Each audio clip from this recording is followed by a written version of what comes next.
School board, I didn't overlook you all. I wanted your boss to introduce you.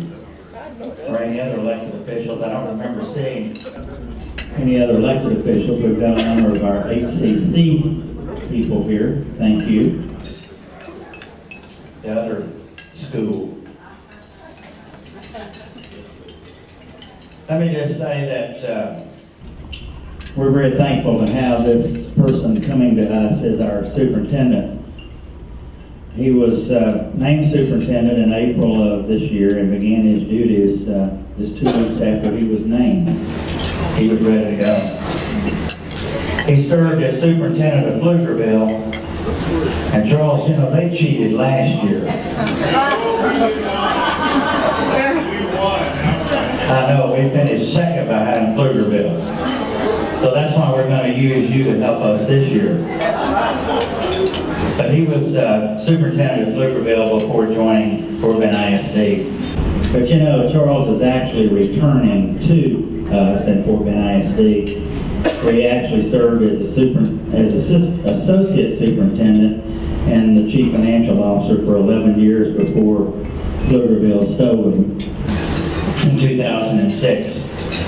He was named the Region 13 Superintendent of the Year in 2012. Was recognized by the Texas Association of School Boards as a finalist for their Superintendent of the Year award. The Greater Austin Chamber of Commerce named him Superintendent of the Year in 2012.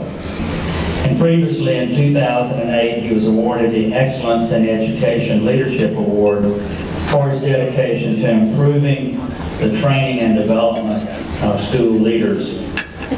He was born in Casablanca, Morocco. Raised in Missouri, not Missouri City, but Missouri. Received his BBA in accounting from Harding University in Searcy, Arkansas.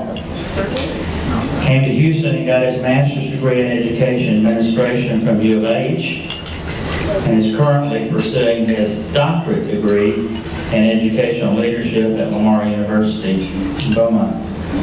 Charles and his wife are the proud parents of 2 sons and a grandson. There haven't been any others, have there? Just one grandson. Please help me welcome our superintendent, Charles Dupre.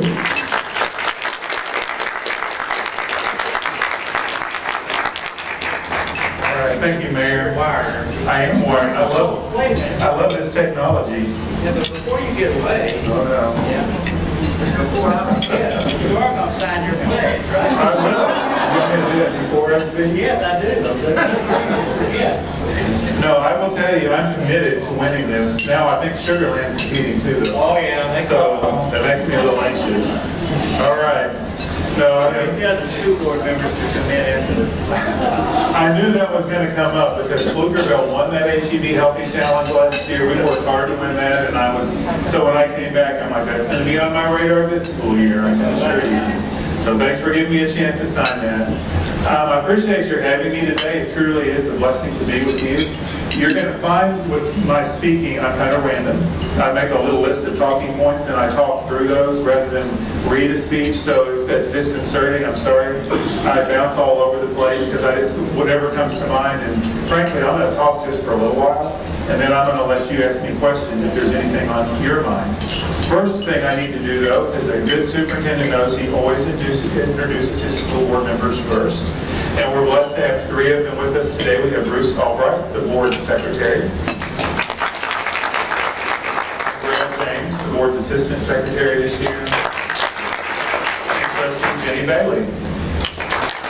So I appreciate you making time to be with us today. One thing that's been great about being here in Fort Bend is that our board is very active. They show up at events. They're regularly visiting with me about things that are of importance to this district. And so that tells me they do care and they're all serving for the right reasons. And that's very important because the key to the success of any school district is to have a strong alignment between the board and the superintendent. And I feel like we have that in Fort Bend today. And even more important is having a superintendent who's got a strong leadership team who are hardworking, smart people, in all cases really smarter than me. Because that's really the key, is to hire folks who can come in and understand the need to be transparent, the need to be dedicated to students first, which is what we're all about in Fort Bend today. And so I do have one member of our team with us, Nancy Porter, is our Chief Communications Officer. Thank you for being with us today. I tried to think about what was going to be on your mind today as I was planning my talking points for this event. So I know we've got a mix of folks. We've got a lot of community folks who care about our schools first because they're parents or former parents. And we have a number of folks who still volunteer actively in our schools. We have some community leaders who help some elected officials, and we have a number of business folks. We have folks from higher ed. So what I want to try to do is speak in broad terms about where we are in Fort Bend today and where we're headed. I think the first thing I want you to know about where we are in Fort Bend is really on the back of the small brochure that we provided you. I'm very proud of the fact that this school board had the foresight to adopt some core beliefs and commitments that govern our work in Fort Bend. They started this work about a year before they even hired me, because they knew it was critical to have a guiding light for where the district needed to be. And so I'm not going to read them all to you, but the main thing I want you to point out, there's actually 2 core beliefs and 5 different commitments. And you're going to see they're all about our commitment to students reaching their full potential. And the key word in that is going to be all students. So often in public schools today, we have a lot of schools that are exemplary and recognized, and we get all this information from the state about how our schools are performing. And that's wonderful, and it looks really good. But when you peel back the layers of the onion, you find that you have groups of students who are not doing well. And they're masked by all the high-performing students. So our commitment in Fort Bend today is truly to meet the needs of every single student, to meet them where they are today, and to take them where they need to be. We recently, based on the board's work with these commitments and beliefs, the administration put together kind of what we're calling today a framework for future planning. We put together a mission statement and a vision statement and what is called a BHAG, Big Hairy Audacious Goal, or in more polite terms, an impact goal.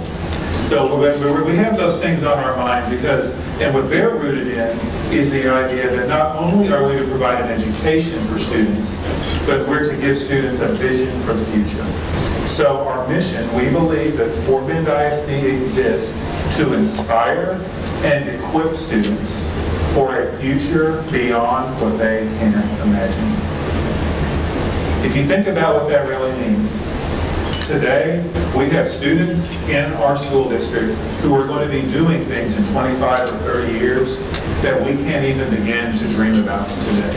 When I graduated from high school in 1980, the last thing on my mind would have been an iPhone that I would carry in my pocket that's more powerful than any computer I worked on in the first 15 years of my career. And I know we have enough gray hair in this room to know what I'm talking about. But our kids today, they live and breathe technology, and sometimes for us, it seems like, well, it can't get any more, they can't do anything. And then you find out there's a watch about to come out that's more powerful than your iPhone or your Samsung phone. So it continues to change. And our communities continue to change. I think about Missouri City, the first meeting I came to in this building a couple of months ago, you all were talking about all this wonderful new growth in industry that's taking place in the commercial park over here. I can tell you 25 years ago, Missouri City wasn't thinking about all those businesses moving out here into Fort Bend County, into Missouri City, Texas. But here they are. And as our part of our responsibility is to partner with you as a city to vision about what we need in our schools to help prepare our students to work in this community right here at home.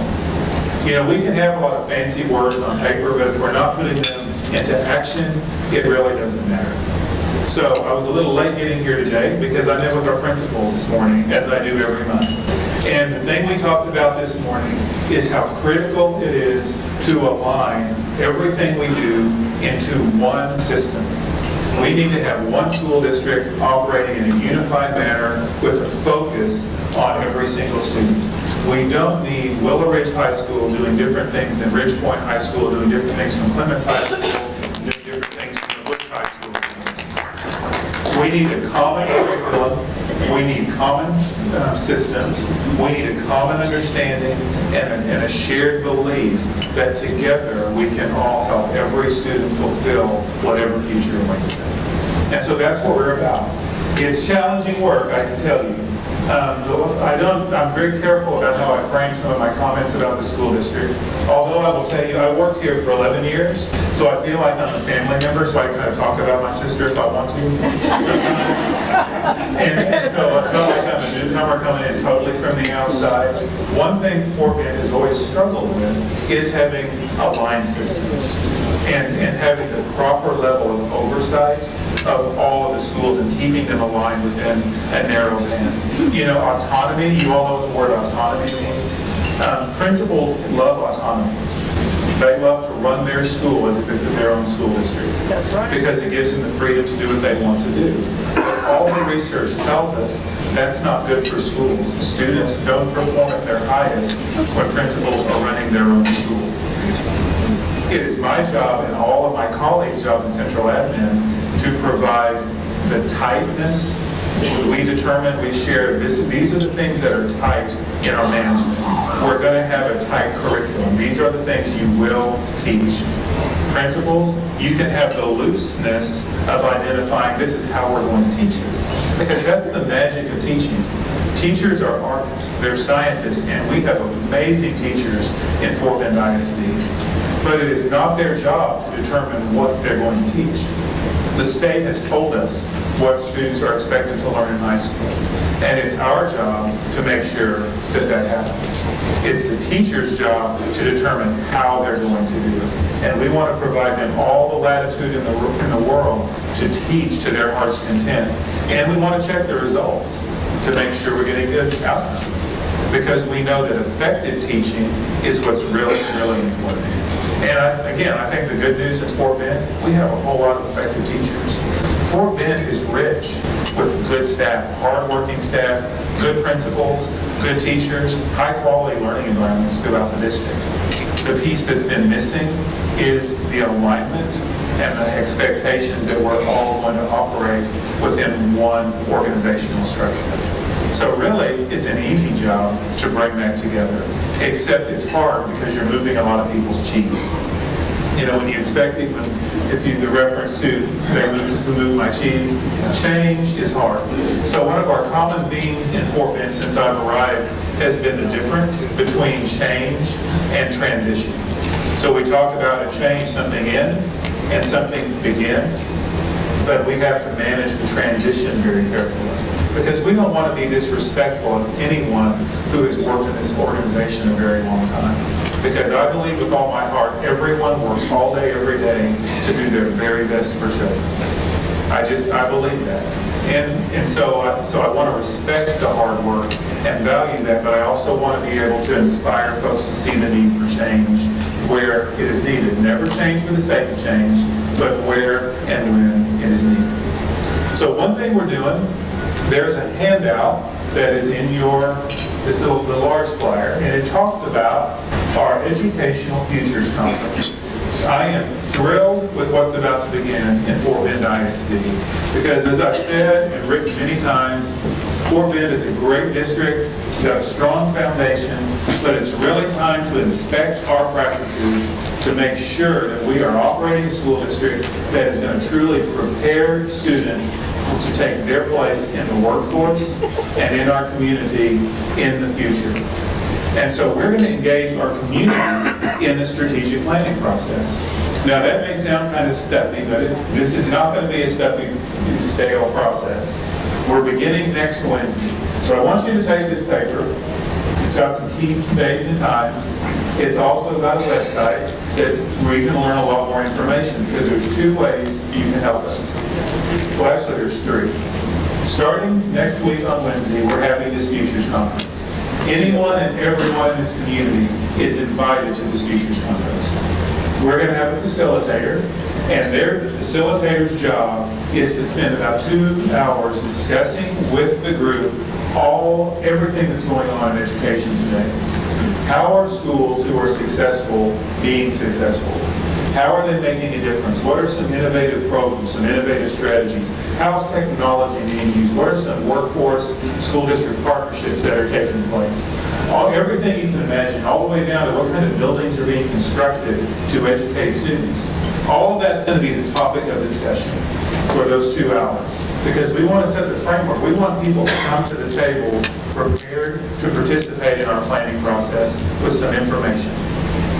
After that, at the conclusion of that meeting, and there'll be 2 meetings next Wednesday, one during the day and one in the evening.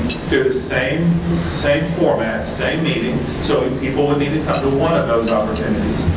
But at the end of each of those meetings, folks will have a chance to sign up to be a part of our steering committee to plan going forward.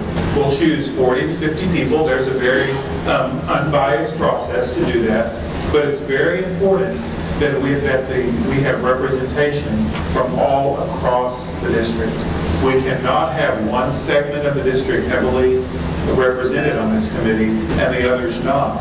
So what I'm asking everyone I talk to, I'm asking them to appeal to people they know who may have the time and the interest to engage in this process, because it will take some time. The steering committee will meet a number of times between September and January. And the purpose is to support and advise administration with the facilitator as we develop a strategic plan for this district. It's going to talk about the types of programs we want, how we're going to deliver those programs. We want to gauge interest from this community on financially how much they're willing to invest in doing some of these things. If we need facilities, if we need equipment, if we need additional staff, we want the community to say, this is important, and we're willing to put our money behind it through tax rate increases, through bonds, however it may be, or, in my view, reallocating from this pot to fill this pot. It's not all about new taxes. This is not about new taxes. Don't hear me say that. Because I'm a big believer in a school district that it's important that we evaluate our programs, and sometimes some programs need to go away so that we can bring up new programs that are going to make a greater impact for more children. So all of those things are going to be discussed. We want to talk about where we are and where we're headed as a district. Along the way, we'll have the steering committee. There'll also be a number of major community input meetings where anyone and everyone can come to the table and hear and interact. All of these meetings are going to be webcast, and there's also going to be surveys available for the members of the community to participate as well. So we're going to come back in January, hopefully, with a final product of all this work, but we need your help. So I'm going to ask you to think deeply whether you have the interest and the time to participate, at a minimal to come maybe next Wednesday, and then determine if you can put on be a part of our steering committee. So that's our big rock for the future. Nancy, I'm counting on you to tell me when I have about 10 minutes left. Okay? Because I can tend to talk on and on. So, but I know the mayor will not hesitate either. So that's where we're headed. That's the next big thing we're talking about. The other thing that came to mind that might be important to you is the topic of school security. You know, school security has been on our mind because of what happened last year. This district has had a couple of forums on that topic, addressed it at some board meetings. And then last week with the stabbing in spring. It's difficult to get our head and our mind around these things, because things like that are not supposed to happen in school. But I want to assure you that in Fort Bend ISD, our schools are safe.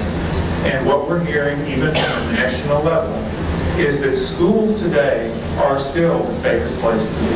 Our children are safe at school. If you look back over time, you'll see that very often some of these things happen where mentally ill people come into schools and cause harm. This event in spring, that was an unusual circumstance. We still don't, and I don't know that we'll ever really know what happened between those children that caused that event to occur. But I want you to know, and I'm certainly not trying to throw another school district under the bus in a negative way, but they handled that in a rather clumsy way. And I want you to know that in Fort Bend, even this morning, we reinforced with the principals, we will handle these things in an exemplary manner.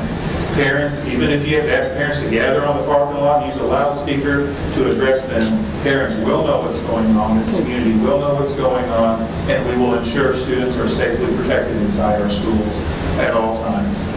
You know, academic achievement is really important to us, but even more important is ensuring that our staff and our students are safe at all times in the building. And sometimes it's even the perception of safety. We have one school that's been fussing for a couple of years because they're just in a community where there's drug use, there's things going on around their building, and children feel anxious all the time because they're scared even to go on their own playground at the school. Well, it was an easy choice to spend the money we needed to spend to fence in that entire property this summer. And I'm already hearing from the teachers at that school that their children, they feel safe and they can go run and be kids and play on their playground now and not worry about somebody coming through their playground while they're out there. And it's changing the entire environment of that school. The teachers feel safe, the kids feel safe. So I want to assure you we're taking care of these things. We're doing fencing where we need fencing.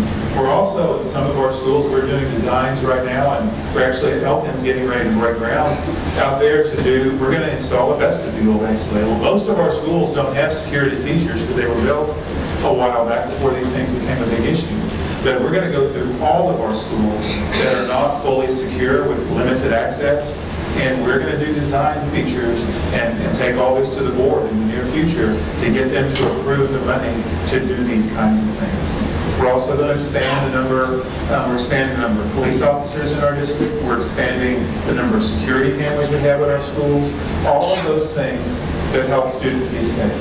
But you know, those are physical things. What really makes a difference, and again, the research tells us this, what makes a difference is having engaged adults. It means the teachers, the principals, the bus drivers, cafeteria workers, every aide, paraprofessional, every volunteer, moms and dads who care about the school and those children, that those people are all always on the lookout.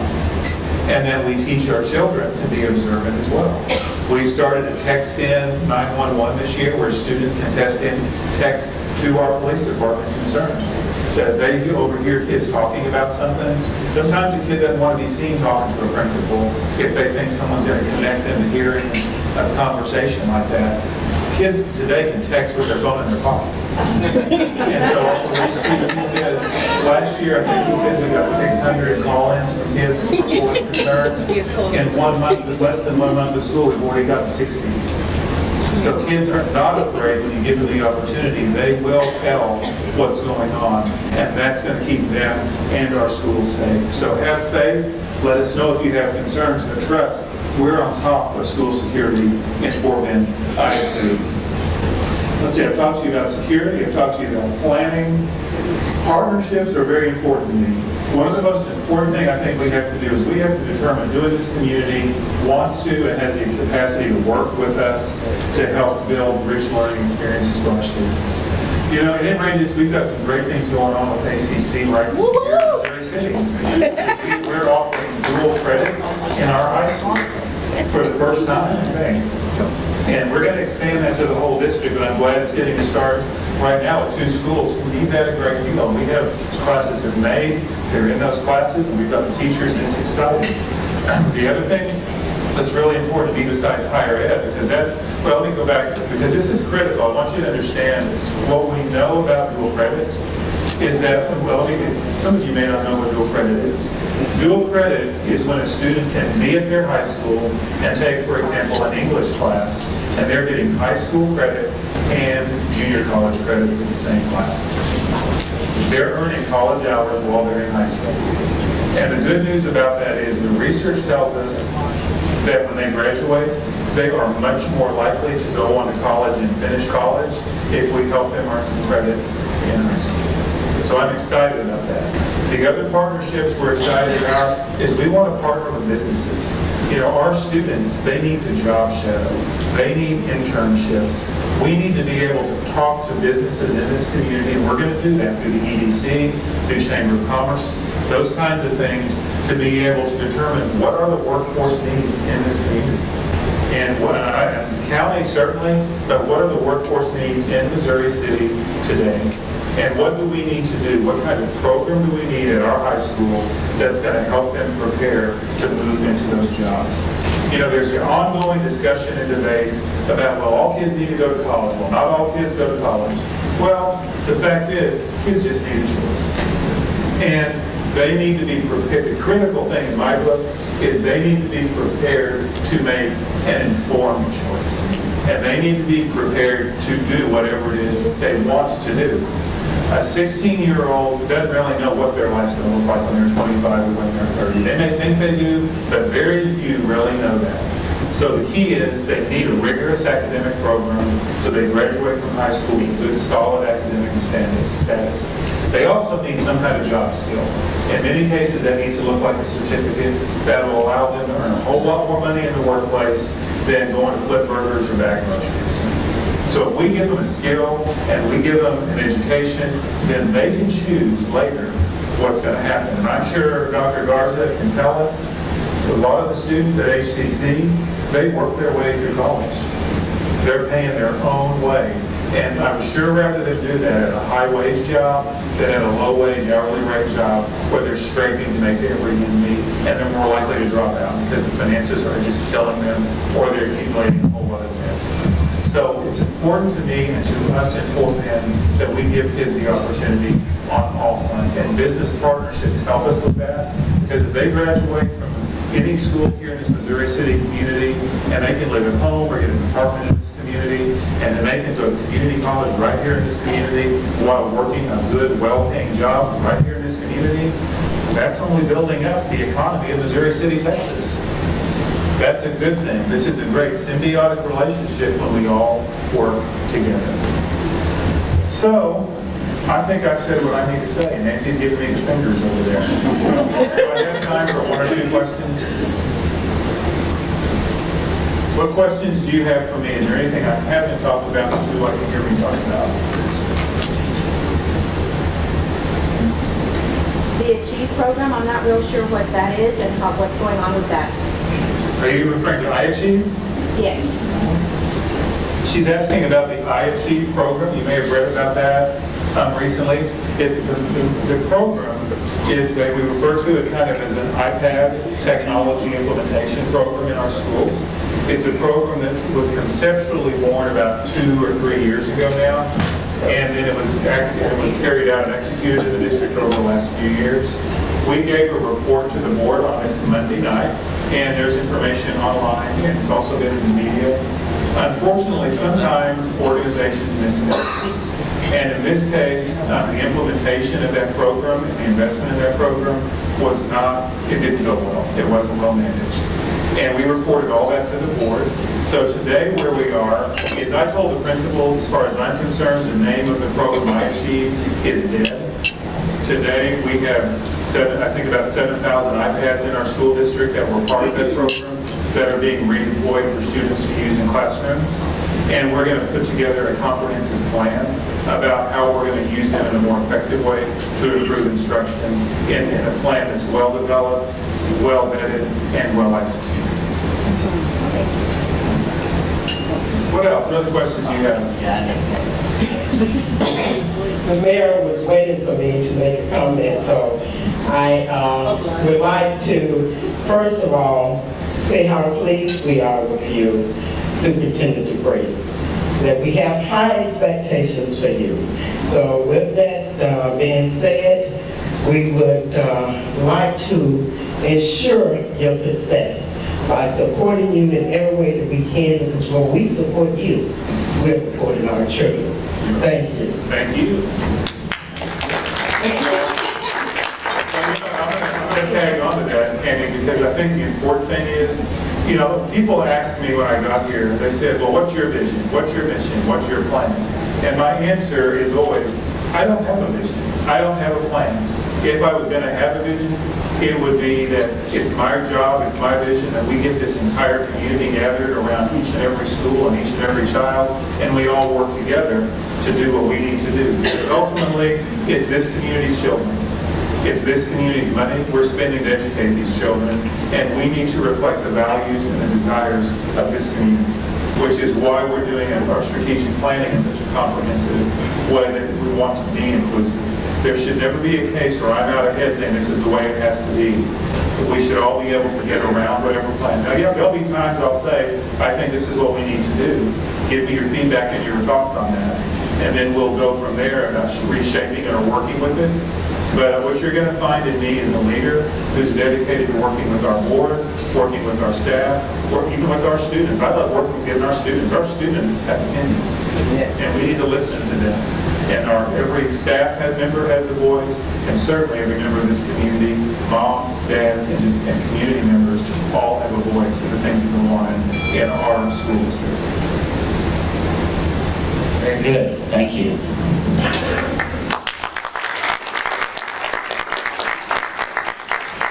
Let me just say thank you to the school board for bringing Charles Dupre to Fort Bend ISD. And he's done a great job in the short time he's been here. But Charles, we're very blessed to have you back in our community, leading our children and those educators, of which my daughter is one of, towards a better future for Missouri City. Because like you said, they are our future. And between what you're doing and what ACC's doing, at our beautiful campus down there, we're going to have a highly educated, motivated group of young people come out of this community, and that's what it's all about. So, yeah, thank you.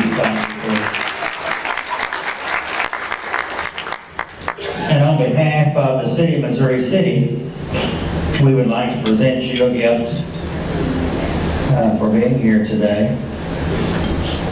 I don't know what's in it, but you can open it up. It's a lot of money. It's 70,000 pledges for the HEB. But that's how many students are in it. I know that. And they're in 95 different languages, so everybody can speak it. So I know those facts. But anyway, thank you. I know. Dr. Garza, come up here. Did everybody put a card in the drawing? We're going to have a drawing here, and if you didn't put a card in, Stacy will come get one from you right quick. Dr. Garza with ACC is going. No, you're the one that's presenting. What is it? Yes. Yeah. Okay, we're real proud that we have a partnership with the Sugarland Skeeters. Friday night, that will be tomorrow, is the last game. We have a skybox, and so we are going to invite someone to join us by this drawing that we have for 2 tickets to our skybox tomorrow night for the Skeeters.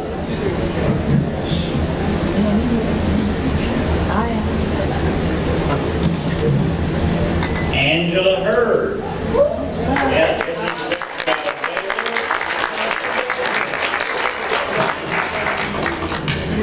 And thank you, Dr. Garza, for what you're doing. Remember, we're not going to let you out of this room until you come over here and sign a pledge. So anyway, thank you all. We would like to get the school board's picture together and ACC people together. Yeah, thank you all. I will say, and I didn't mention, I mentioned November's luncheon. In October will be State Representative Ron Reynolds to talk about what happened in the legislature this year. So put those 2 dates down. That'll be our normal Thursday luncheon. Again, the one for TransStar is a Friday, so mark that on your calendar, November 15th. So thank you all for coming.